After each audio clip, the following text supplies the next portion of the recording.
വയനാട് മാനന്തവാടി പേരിയ വരയാലിൽ school bus അപകടത്തിൽപ്പെട്ട് വിദ്യാർത്ഥികൾക്ക് പരിക്കേറ്റു. വരയാൽ കാപ്പാട്ടുമലയിലാണ് നിയന്ത്രണം വിട്ട സ്കൂൾ ബസ് റോഡരികിൽ നിന്നും തെന്നിമാറി അപകടത്തിൽപ്പെട്ടത്. രതീഷ് വാസുദേവനുണ്ട്.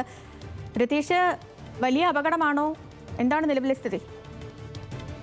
സേതുലക്ഷ്മി, ഈ വണ്ടി തെന്നി മാറി എന്നത് മാത്രമാണ് ഈ കുട്ടികൾക്ക് 15ഓളം കുട്ടികൾക്ക് ചെറിയ രീതിയിൽ പരിക്കേറ്റിരുന്നു. ഇവരെയൊക്കെ മാനന്തവാടിയിലെ ഹോസ്പിറ്റലിലേക്ക് മാറ്റി.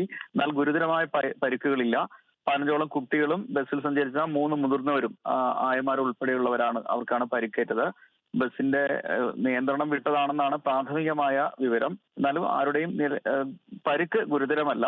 രാവിലെ 9 മണിയോടെയാണ് ഈ കാപ്പാട്ടുമലയിൽ വെച്ച് ഇതേപോലെ വിദ്യാർത്ഥികൾ സഞ്ചരിച്ച ബസ് റോഡിൽ നിന്ന് തെന്നി മാറി ഈ അപകടം ഉണ്ടായത്. എന്തായാലും നിലവിൽ ഗുരുതരമല്ല പരിക്കുകൾ. 15 പേരും ഈ 3 മുതിർന്ന ആളുകളും മാനന്തവാടി ആശുപത്രിയിലുണ്ട്. അവരുടെ ആശങ്കപ്പെടുത്തുന്ന പരിക്കുകളല്ല.